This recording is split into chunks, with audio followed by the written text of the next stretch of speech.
Friends, welcome back. आप सभी का अपने चैनल स्मार्ट स्टडी क्लास में बहुत बहुत स्वागत है। गाइज, आज की हमारी स्टोरी बहुत ही खास होने वाली है बिकॉज आप इस स्टोरी से आज आप इंग्लिश तो सीखोगे ही, साथ साथ लाइफ से जुड़ा हुआ बहुत ही बेहतरीन लेसन आप सीखोगे, एक बहुत बड़ी सीख आप सीखोगे। सो गाइज, आप इस स्टोरी को पूरा देखें और फिर आप बताइएगा कि कितनी अच्छी आपको सीख मिलेगी।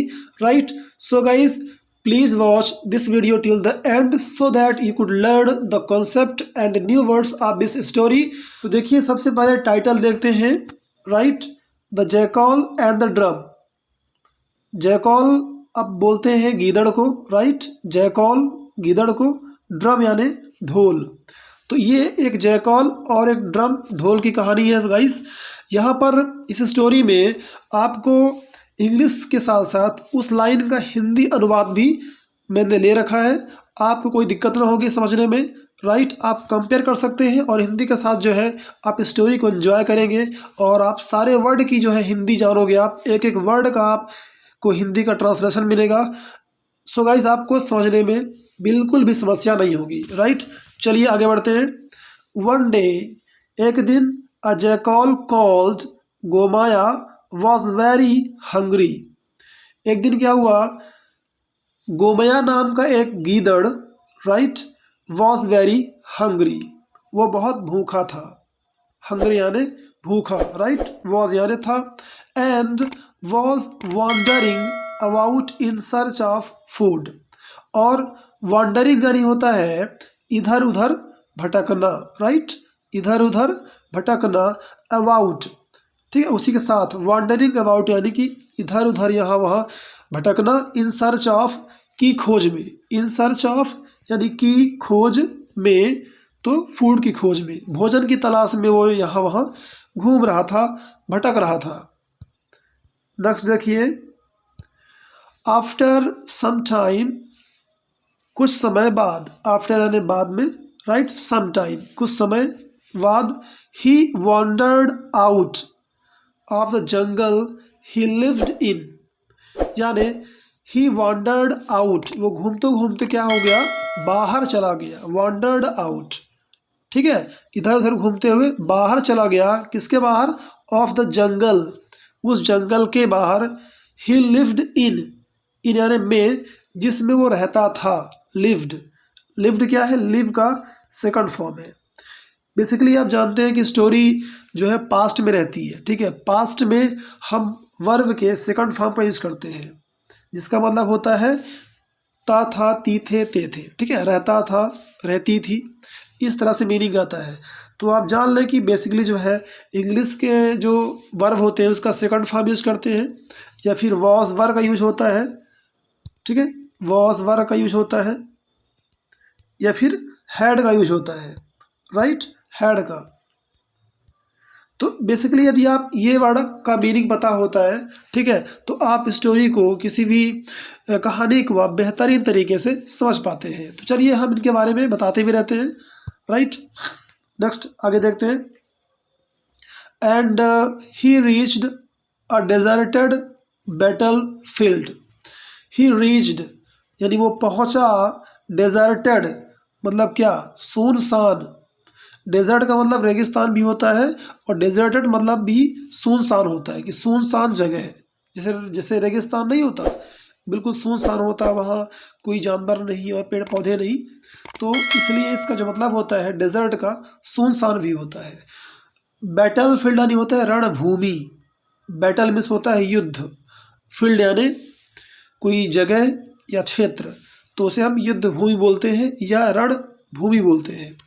तो वो सुनसान रणभूमि में पहुंचा। आइए देखते हैं देन क्या हुआ। Right, in this deserted battlefield, यानी इस सुनसान रणभूमि में, अ बैटल वॉज फॉट, ये पैसिव वॉइस का सेंटेंस है। ठीक है, एक युद्ध, बैटल मीन्स युद्ध, एक युद्ध लड़ा गया। ठीक है, युद्ध यानी या तो संग्राम भी कहते हैं, युद्ध भी कहते हैं। एक युद्ध लड़ा गया। फॉट क्या है, ये जो फॉट है ये फाइट का जो है सेकंड फॉर्म है। राइट, फाइट यानी लड़ाई झगड़ा। रिसेंटली यानी हाल ही में, अभी अभी। रिसेंटली यानी हाल ही में, अभी अभी। The fighting आर्मीज had left behind a drum. जो फाइटिंग आर्मीज थी, ठीक है, यानी लड़ने वाली जो सेना थी, हैड लेफ्ट छोड़ दी थी, छोड़ गई थी। हैड आ गया ना, हैड के बाद क्या आ गया, वर्ब का थर्ड फॉर्म V3, जिसका मतलब होता है गया था, चुका था, चुकी थी। तो वो छोड़ गए थे, लेफ्ट, बिहाइंड यानी पीछे, अपने पीछे, यानी युद्ध के बाद वो एक ड्रम छोड़ गए थे।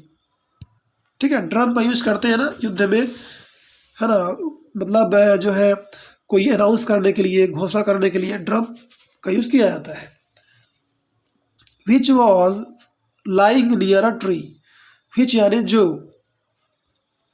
नियर मतलब पास में, लाइंग यानी पड़ा हुआ, लाइंग LYING। तो चलिए गाइस देखते हैं इस स्टोरी में आगे क्या होता है। As strong winds blew, as यानी जैसे ही, जैसे ही स्ट्रॉन्ग विंड्स यानी तेज हवाएं, ब्लू यानी बहना। तो ये ब्लू क्या है, ब्लो का सेकंड फॉर्म है। ब्लो यानी बहना, ब्लू यानी बही या चली। तो जैसे ही तेज हवाएं चली, the branches of the tree got rubbed against the drum. Branches यानी शाखाएं, पेड़ों की शाखाएं, आप यानी कि, तो ट्री की शाखाएं क्या हुई, रब हुई। रब्ड यानी घर्षण होना, ठीक है, जो शाखाएं थी उस ढोल से। अगेंस्ट द ड्रम यानी उस ड्रम के जो उसका ऊपरी सिरा था उस पर वो क्या हुई, स्ट्राइक हुई, रब हुई, मतलब कि उसमें घिसी, उसके घर्षण से उससे आवाज़ आ रही थी। ठीक है, this made a strange noise, इसकी वजह से एक स्ट्रेंज नॉइज, एक अजीब सी आवाज़ निकल रही थी। ठीक है, अब देखिए क्या होता है। When the jackal heard this sound, जब जैकॉल ने यानी गीदड़ ने, हर्ड यानी सुना, इस साउंड को, इस आवाज़ को सुना, he got very frightened, got यानी होना, हो गया, he got वह हो गया, very frightened, frightened यानी होता है डरा हुआ, fright इसमें GH साइलेंट है, यहाँ पर GH साइलेंट है, तो उसको पढ़ेंगे फ्राइटेंड, तो डरा हुआ। ठीक है, तो वो बहुत डर गया था। एंड थॉट और सोचा, थॉट, ठीक है, यहाँ भी GH साइलेंट है, तो सोचा, ये क्या है, थिंक का सेकंड फॉर्म है, थॉट, वह सोचा, of running away. Running away मतलब होता है कि दूर भाग जाना, यानी भाग जाने का उसने सोचा, रनिंग अवे मतलब भाग जाना। If I can not flee from here, उसने सोचा कि इफ़ यानी यदि, मैं यहाँ से नहीं भाग सकता हूँ, can not flee from here यहाँ से, before I am seen by the person making all this noise. उसने सोचा कि यानी जो व्यक्ति ये आवाज़ कर रहा है, ठीक है, यदि मैं यहाँ से नहीं भाग सकता हूँ, ठीक है, बिफोर पहले, किसके पहले, आई एम सीन मैं देखा जाता हूँ। ये पैसिव वॉइस का सेंटेंस है जिसका मतलब होता है कि मैं देखा जाता हूँ। बाय द पर्सन उस पर्सन के द्वारा, उस व्यक्ति के द्वारा, मेकिंग ऑल दिस नॉइज़ जो ये सारी जो नॉइज़ है, शोर है, जो कर रहा है, ये जो सारा जो शोर शराबा है, जो बना रहा है, जो कर रहा है, यदि मैं उसके द्वारा, ठीक है, देखा जाता हूँ, इसके पहले यदि मैं यहाँ से नहीं भागा तो I will be in trouble. I will be मतलब होगा, इन ट्रबल यानी परेशानी, तो परेशानी में हो जाऊंगा, आई विल बी, ठीक है, मैं हो जाऊंगा यानी पड़ जाऊंगा, परेशानी में मैं पड़ जाऊंगा। ओके गाइस, तो चलिए नेक्स्ट देखते हैं इस स्टोरी में क्या होता है। ये इसका हिंदी ट्रांसलेशन आप देख सकते हैं, राइट, ये मैंने भी पढ़ाया, उसका हिंदी जो है एक तरफ से अनुवाद लिखा गया है, मैं इसको अपनी भी भाषा में उसको तोड़ के आपको समझा रहा हूँ, ठीक है, और एग्जैक्ट जो है ट्रांसलेशन यहाँ पर आप देख सकते हैं। यह आवाज़ सुनकर गीदड़ बहुत घबरा गया और भाग जाने की सोच रहा था। जो यह आवाज़ कर रहा है उसकी नज़र मुझ पर पड़ने से पहले यदि मैं भाग नहीं जाता हूँ तो मैं मुसीबत में पड़ जाऊँगा। ठीक है, तो यहाँ तक हो गया। आइए आगे देखते हैं। As he was about to run away, as यानी जैसे ही वॉज अबाउट टू, वह भागने वाला था। टू रन अवे मतलब होता है भाग जाना।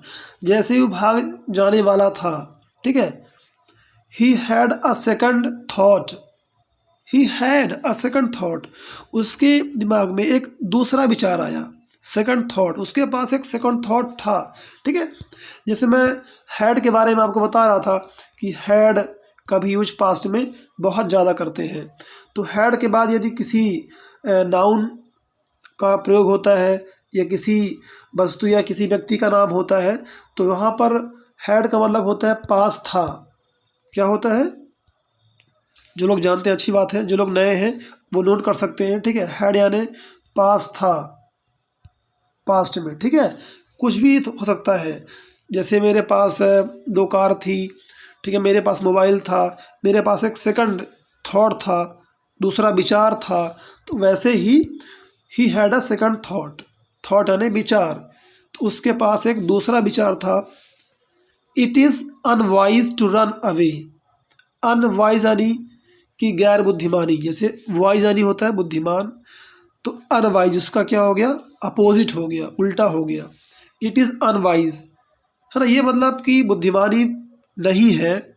टू रन अवे भाग जाना, फ्रॉम समथिंग विदाउट नोइंग, बिना जाने, विदाउट यानी बिना, नो यानी जानना, तो बिना जाने जो है भाग जाना ये बुद्धिमानी नहीं है। It is unwise to run away from something without knowing.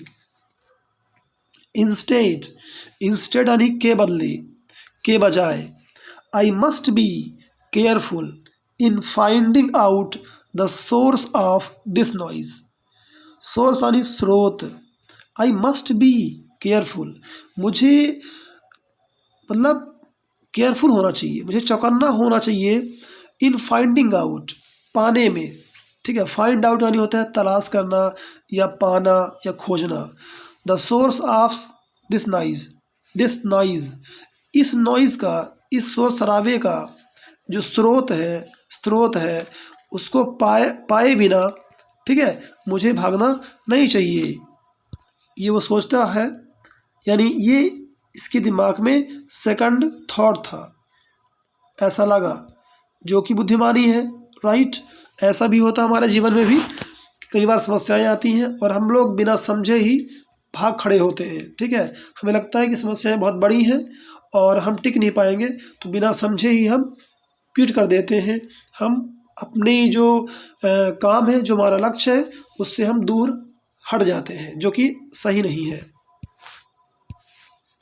इस तरह की बेहतरीन सीख आपको मिलेगी। अभी देखिए आगे क्या होता है, किस तरह से वो जैकॉल जो है अपना काम आगे बढ़ाता है। He took the courage to creep forward cautiously. He took the courage, took यानी लिया, उसने करेज यानी होता है साहस, उसने साहस लिया यानी हिम्मत जुटाया। ठीक है, वो हिम्मत जुटा कर टू क्रीप फॉरवर्ड, क्रीप यानी होता है दबे पाँव चलना। ठीक है, आगे बढ़ना, फॉरवर्ड मतलब आगे, तो कॉशसली इसको पढ़ेंगे कॉशसली। ठीक है, TIOU को सा पढ़ेंगे, कॉशसली यानी सावधानी पूर्वक। राइट, वो आगे बढ़ा। When he saw, जब उसने देखा द ड्रम, ही रियलाइज्ड, वो पहचाना कि that it was only the wind, यह तो केवल मात्र हवा थी। That was causing all the noise, जिसकी वजह से सारा ही जो ये नॉइज थी, शोर शराबा था, वो हो रहा था। That was causing all the noise, जिसकी वजह से ये सारा शोर शराबा जो है, नॉइज़ है, वो हो रहा था। तो कॉज मतलब होता है वजह होना। ठीक है, तो उसकी वजह से शोर शराबा हो रहा था, राइट। तो ऐसे वर्ड्स को आप नोट कर सकते हैं। चलिए नेक्स्ट हम आगे बढ़ते हैं और देखते हैं कि लास्ट में क्या होता है। ठीक है, हम लास्ट में आ गए हैं। ठीक है, आइए हम देखते हैं कि लास्ट में क्या होता है। ही कंटिन्यूड मतलब वह कंटिन्यू करता रहा। ठीक है, वो आगे बढ़ता रहा और सर्च करता रहा कि आखिर मामला क्या है, ये जो आवाज़ है आ कहाँ से रही है। ही सर्च फॉर फूड, यानी अपनी जो खोज थी, फॉर फूड, फॉर आने के लिए, तो फूड के लिए जो उसकी सर्च थी, खोज थी, वो उसको कंटिन्यूड करता रहा, यानी जारी रखता रहा। ठीक है, जारी रखा, ऐसा भी आप कह सकते हैं, तो जारी रखा। And near the drum he found sufficient food and water. Near the drum, drum के पास, ही फाउंड, उसने पाया, फाउंड क्या है, फाइंड का सेकंड फॉर्म है। देखिए गाइस, ये वर्ब के सेकंड फॉर्म, थर्ड फॉर्म, ये जानना बहुत ही इंपॉर्टेंट है, राइट। इसके बिना आप जो है इंग्लिश को आप ढंग से समझ नहीं सकते हैं, इंग्लिश आप बोल नहीं सकते हैं। सो स्टोरी के द्वारा ये सब चीज़ सीखना बहुत आसान होता है और बहुत मज़ा भी आता है। सो गाइस, इस तरह से स्टोरी आप पढ़ते रहिए और सीखते रहिए, यही हमारा उद्देश्य है। आइए देखते हैं नेक्स्ट। तो सफिशिएंट यानी होता है पर्याप्त या उचित, यहाँ लिखा है ना पर्याप्त मात्रा में। तो नियर द ड्रम, ड्रम के पास, ही फाउंड, वह पाया, पर्याप्त मात्रा में, फूड एंड वाटर, राइट। देखिए इस तरह से उसके भोजन की तलाश पूरी हो गई। अब यहाँ आप समझ गए होंगे कि वास्तव में क्या बड़ी सीख मिली। ऐसा हम लाइफ में भी होता है कि हम अपने मंजिल के करीब पहुँचने के बावजूद हम जो है वहाँ से लौट आते हैं और हमें लगता है कि हमारी मंजिल जो है बहुत दूर है, जबकि हम बहुत पास होते हैं। जैसे उसको लगा कि अब मैं यहाँ से भाग जाऊँ, ठीक है, लेकिन वो बहुत करीब था। जब उसने हिम्मत किया तो वो आगे जाके देखा कि समस्या बिल्कुल नहीं थी, यानी वो अपने मंजिल के करीब आ गया था, भोजन की तलाश उसकी पूरी हो गई। यदि वो हिम्मत ना जुटाता, ठीक है, हिम्मत ना दिखाता, तो शायद है कि वो उसकी जो खोज है, उसका जो लक्ष्य है पूरा ना होता। द वाइज इंडीड से, द वाइज यानी होता है बुद्धिमान लोग, द वाइज, इंडीड यानी होता है सचमुच में, वाकई, कहते हैं, से यानी कहते हैं, क्या कहते हैं, only the brave succeed in life, सिर्फ, ओनली, द ब्रेव यानी बहादुर लोग, द ब्रेव जो बहादुर होते हैं, सक्सीड यानी सफल होना। तो ओनली जो ब्रेव मैन है अपने लाइफ में, इन हिज लाइफ, वो सक्सीड होते हैं, सफल होते हैं। तो सक्सीड यहाँ पर एक वर्ब है, ठीक है। आप सक्सेस सुने होंगे, तो वो एक्चुअली सक्सेस जो है एक नाउन होता है और उसका जो वर्ब फॉर्म होता है, क्रिया का जो रूप होता है, वो सक्सीड होता है, यानी सफल होना, और सक्सेस यानी सफलता। तो ये फ़र्क होता है। सो गाइस, आप कमेंट में ज़रूर ये लिखें कि आपने एक अच्छी सीख ली है कि नहीं ली है और आपने कौन कौन से नए वर्ड सीखे हैं। सो गाइस, हम वीडियो को यहाँ पर ख़त्म करते हैं और फिर मिलेंगे नेक्स्ट वीडियो में। Thanks for watching this video till the end.